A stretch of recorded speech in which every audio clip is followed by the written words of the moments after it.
All right, welcome back for another episode of Dollar Bin Digging. This is the video and article that I do for comicbookinvest.com where I talk about those hidden little treasures, those books you can still find in those cheap boxes, those dollar bins, those flea market stacks, wherever you're buying your cheap comic books. These are things that you should be looking for based off of some recent news, rumors, speculation, first appearances, that type of deal.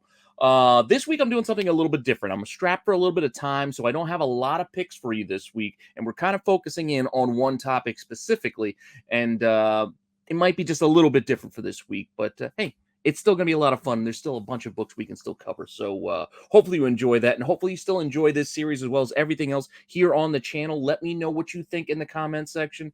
Please like, subscribe, hit the alert button so you don't miss anything. Keep telling your friends so we can keep growing the channel. And if you want to see what books I am covering this week, just hang on for a few seconds after the intro, and I will be right back.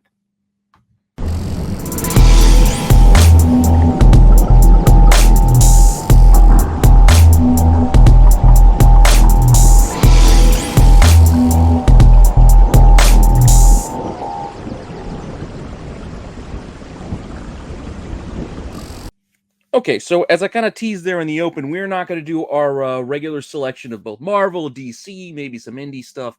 I'm really kind of laser focused in on one topic this week, just because that was kind of the news that kind of grabbed me the most, as well as there wasn't a lot of else going on that I found that interesting. And like I also kind of mentioned, I'm a little strapped for time. I didn't even make it to the tax show yesterday, so I still have books. Don't worry about it. I still got plenty of books for you. But this week, we're going to kind of be focusing in on this Guardians of the Galaxy. If my t-shirt didn't give it away, Guardians of the Galaxy sort of news. Now, director James Gunn has already debunked the idea that Ratcatcher 2, the actress that played Ratcatcher 2, Daniela, I don't know how to say it, Melchior? I don't know how to say her last name. But he's already debunked that she's not going to play Moondragon. I mean, is he telling the truth? I don't know. Maybe, maybe not. I mean, you look at the bald cap and her putting the makeup on.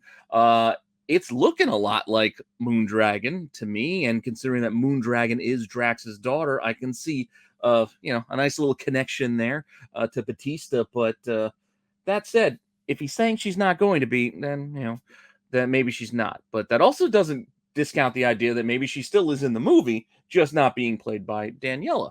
Who knows? But again, he never said she wasn't part of the cast. He just said she wasn't Moondragon.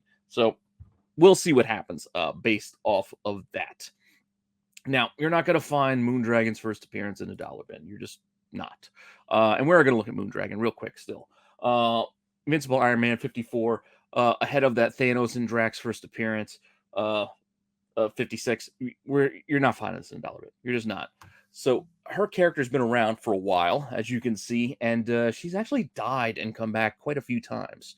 And one of the first times I think she had passed was during that New Defenders run, I think thereabouts. And then I think one of her first resurrections is one of the books you can still find for cheap, and that was in Solo Avengers number 20, which is the final issue of that Solo Avengers run.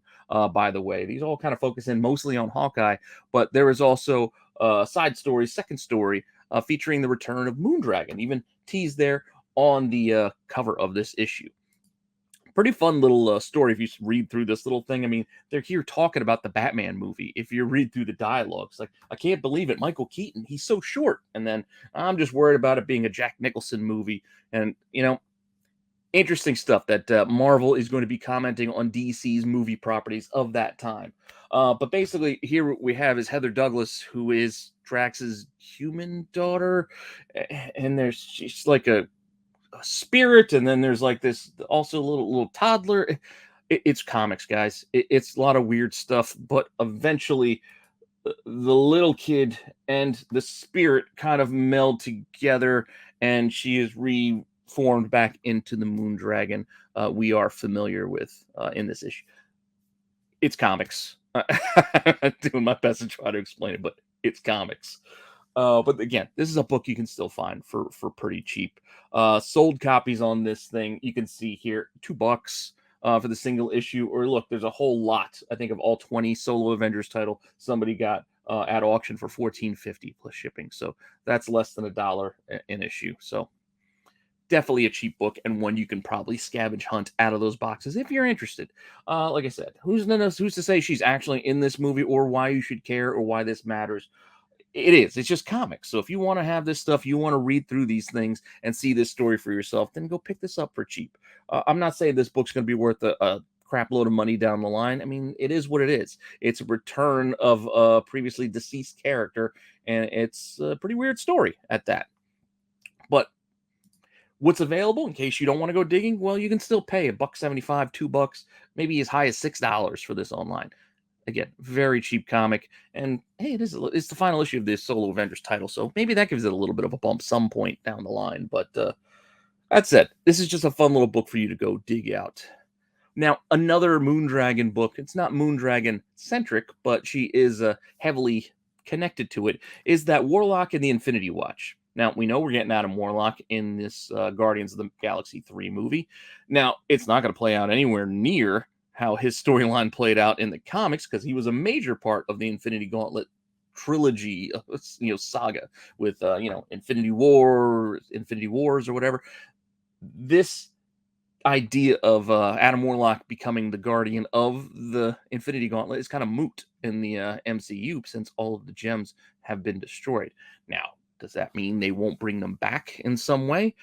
Probably not, but if they do, maybe we do see something similar to this, where it's not just one person holding the gauntlet, but he spreads it out amongst the team.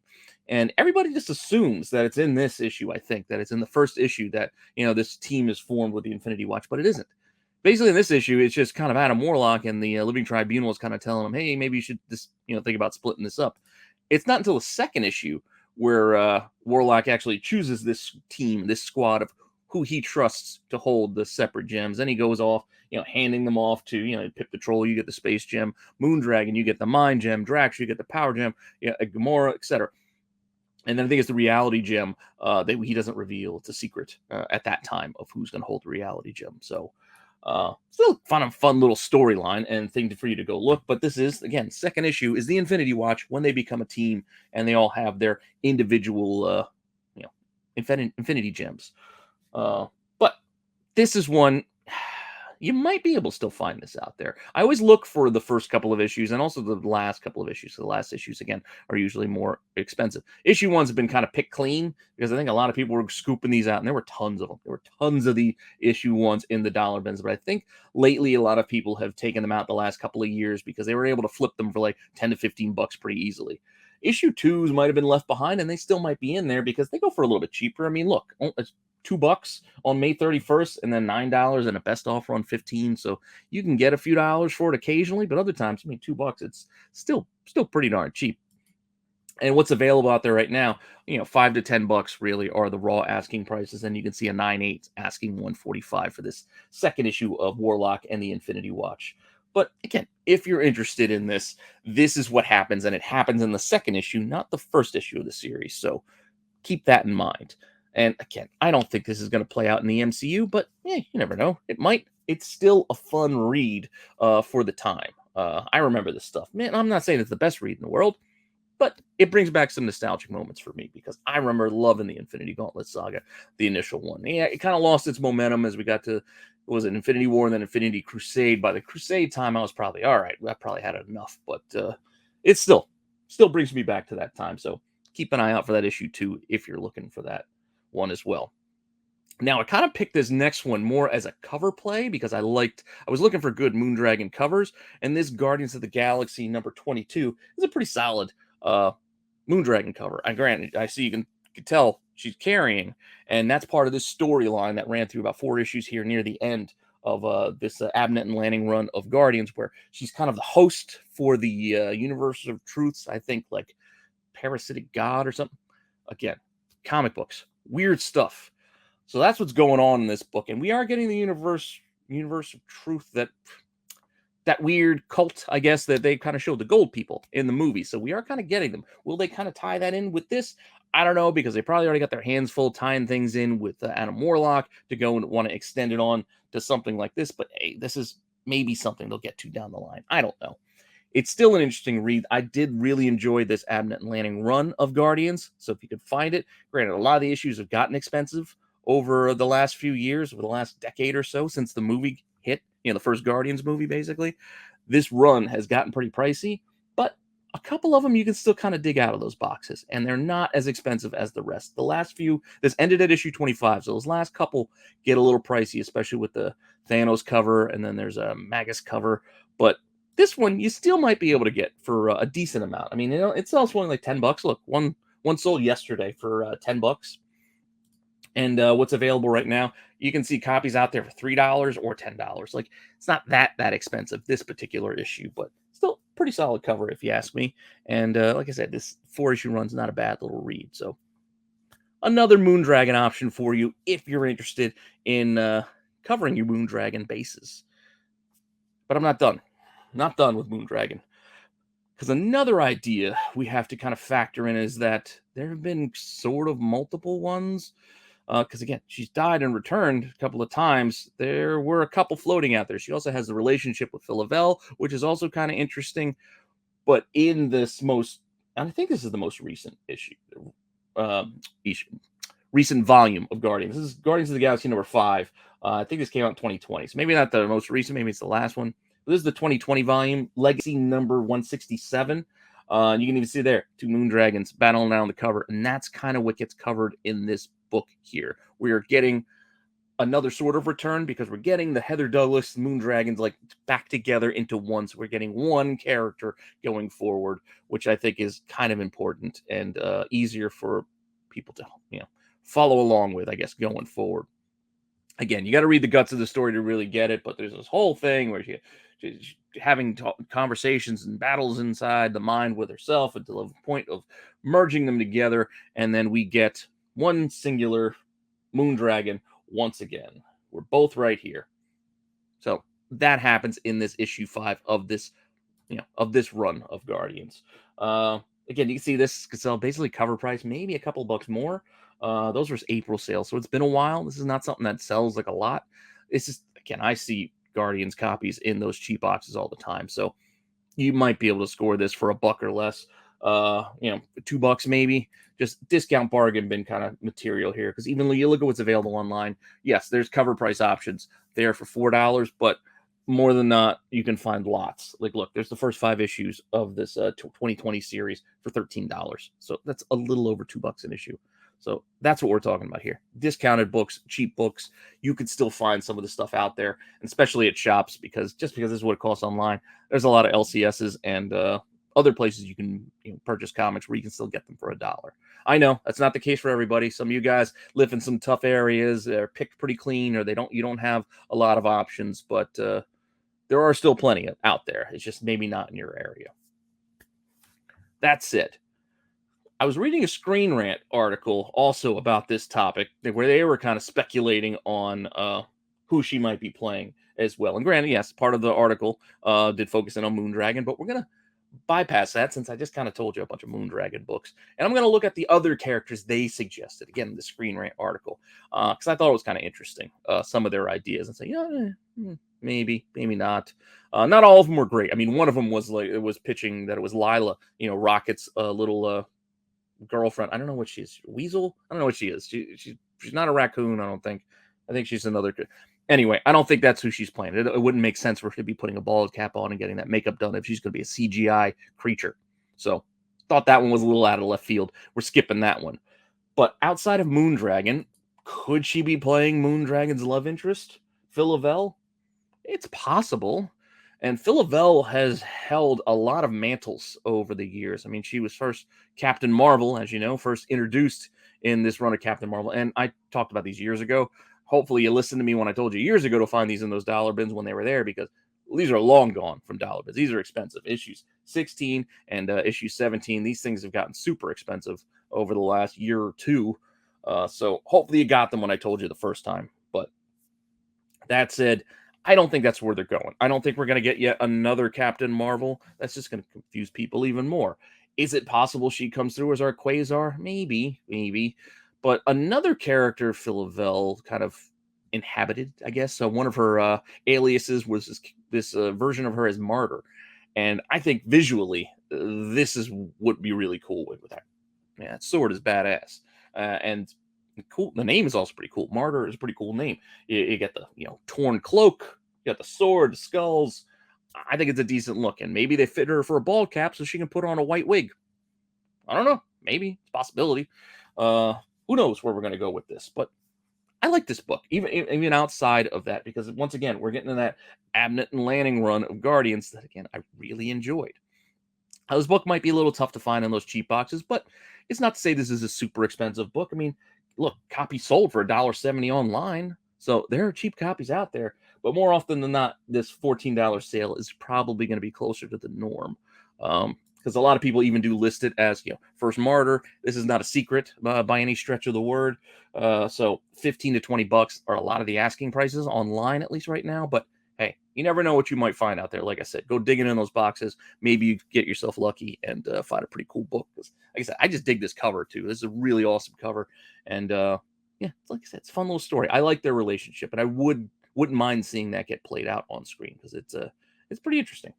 All the things they go through for one another. I mean, she cuts herself out of the center of a dragon in this issue, which is pretty cool. Anyway, just check it out. Go read it. Now, outside of Phyla-Vell, who else could she possibly be playing? I think this next one's also a little bit of a long shot, but hey, they mentioned it in the article, so let's look at it. And that's sort of her playing a Quasar, not the Wendell Vaughn Quasar, not the Phyla-Vell Quasar, but this, who I think is the current Quasar, which is Avril Kincaid, who was a S.H.I.E.L.D. agent, I believe. She was introduced in Captain America Sam Wilson issue 7, or Sam Wilson Captain America issue 7 during that standoff little event through Marvel. I do dig this cover. Pretty cool cover. Harkening back to the original Captain America 1, but it's Sam Wilson and not Steve Rogers. He's punching Steve Rogers because at this time it was Hydra Cap. Yeah, you go through the whole thing. I'm not going to recap that whole storyline, but this is the issue where, Kincaid, she shows up here. Agent Avril Kincaid, agent of S.H.I.E.L.D. She's there meeting, Bucky and Falcon, or Sam Wilson. Don't want to call him Falcon. He's Captain America at this point. But this is her introduction as the character of her, Avril Kincaid. She's not quite Quasar yet, but this is her introduction in this particular issue. So let's talk about this one first. This book can be a little bit pricey because it does have that pretty awesome cover, and I think it is an early Hydra Cap, and I don't know, different reasons why this could be a little bit pricier, and it's not because of why I'm telling you about it. But you can still see $3.38, 99 cents. These things could still sell for pretty cheap, but otherwise, you're looking at like $20 sales, like that most recent one there on May 26th. Granted, all of those were in a couple of weeks ago, in the last couple of weeks in May, but could be 99 cents, could be as much as 20 bucks. It's going to be a wild range if you go online, but just check your shops, check the cheap boxes, check those flea markets, check those yard sales, wherever you can go find cheap comic books, half-price books, wherever you're going. I don't have half-price books near me, so I can't look there, but places like that, wherever you can find books for cheap, this is the kind of stuff I say you go look for. Because like I said, even online, there's multiple covers for this as well, and most of them are like in that $10 to $20 range, depending on the cover too. Like some, well, actually, it's not really. There's no real winner cover out of this group. They're all pretty much priced very similarly. Now, if you wanted to have that character's first appearance as Quasar, well, then you got to get the Omega issue of that standoff. So this kind of bookends the assault on Pleasant Hill, standoff, assault on Pleasant Hill, Omega issue 1. There was an alpha. This is the Omega. This wraps up the whole little event series. Again, this is one of the kind of covers. I think it was polybagged with this little blue insert. So that's why I'm showing you this. This is the one you're going to see more often than not.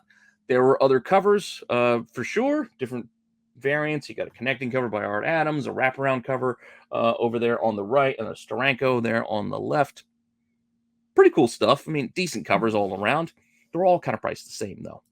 But inside the guts of this book, this is where you're seeing that she finds that Wendell Vaughn is like the keeper. I think he was the curator of this museum or something. I don't know. I can't really remember what was going on in the story completely. But basically, he hands over the Quasar bands to her, and she ends up being the new Quasar in this issue, as you can see there on the second page. I mean, this wasn't immediate. There's a few pages in between of the actual storyline, but just to kind of boil it down to the bare necessities, she gets the bands. She becomes a new Quasar in this issue. So if that's what you're looking for, this is the one you want to go find. And this is another one. It's not that expensive. $5, $2, best offer on like $10. And that's with this weird blue cover, which again, it's not wouldn't be my first pick, but it is what it is. And then you can see copies online, $14. You can get that Steranko for $6, and then somebody's got a stack for $12. So you could still find them out there. But what I'm saying again is go look in those cheap boxes. Don't go be paying these online prices, because you don't have to in a lot of cases. This is supposed to be fun. These are not like big time investment books that I'm trying to tell you that you should be going and picking up for some long-term profits. These are just some fun books that I think connect to some of the things going on right now in the movies and the comics that I think you can still find for cheap. That, hey, maybe they become worth a few bucks, but it's just kind of fun to go look for them. It's kind of fun to go, hunt, scavenger hunt. That's kind of the angle I'm taking with dollar bin digging these days, because it's too hard. There's not enough books for me to go around and tell you that everything's going to be worth a ton of money, regardless of how crazy the market can be. And I get it. The market can be crazy and books shoot up out of nowhere, like that El Muerto book. And yes, you can find things like that in the dollar bin if you're quick enough. But pretty soon, those things, prices skyrocket, then they drop. I don't want you playing that roller coaster game if you can avoid it. So just look for this stuff for cheap. Have some fun. Let's keep comics fun, right? And one of their last options, again, I'm going back to the Screen Rant article because it was kind of fun. I read through it and it was interesting. The last character they suggested is another interesting angle they could take. And this is Luminous, this villainous character. She is a daughter of the High Evolutionary, who is the villain of the film. All right. I can see the connection there. I don't know if we're going to get the whole back history here with Wanda and Pietro being now descendants of the High Evolutionary instead of Magneto's children. I don't know if they're going to do all that, but let's look at Luminous. She first appears here in Uncanny Avengers issue 2. That little screen grab that I had to show before, I think that's the next issue 3, because basically what you're getting in this is that kind of last page splash of, hey, there's the character. Granted, full on, good look at the character, this Luminous character, and again, her father, the High Evolutionary, telling her, I need you to kill your brother and sister, referencing, Wanda and Pietro. Again, not saying this kind of stuff's going to play out in the movies. It definitely doesn't make sense for it to play out exactly like this, but they could tie in little things. We could get tidbits. There is no reason why she might not be playing daughter or character related to the High Evolutionary in that kind of way. We're introducing him as the villain of this piece, so why wouldn't he have some, compatriots, some other people to be helping him along? Could it be her? Possibly. Does she need a bald cap to do this? Maybe. So, could be an option. Maybe she is on the villainous side. Who knows?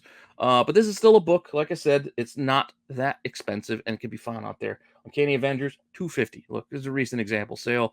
You want to go buy one at $4 to $12.